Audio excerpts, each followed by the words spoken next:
Good morning.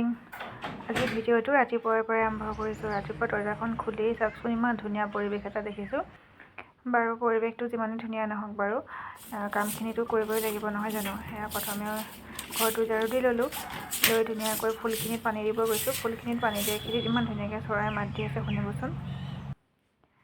এইফালে আহি লৈ ধুনীয়াকৈ ফ্ৰেছ হৈ ল'লোঁ, লৈ পেলাই কামত লাগোঁগৈ আৰু। সেয়া দেখিছেনে, ঠাণ্ডা কোবত মূৰে গাৰে ব্লেংকেট লৈ শুই আছে। এইফালে আকৌ ছোৱালীয়ে চৰাইকেইটাক ব্ৰেড দি আছে।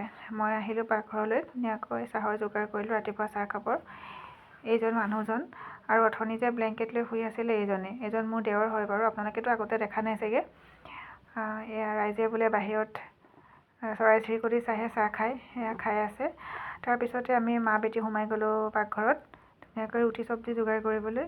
সেয়া ৰুটি চব্জি যোগাৰ হৈ গ'ল। আজিলৈ আহিছোঁ দেই।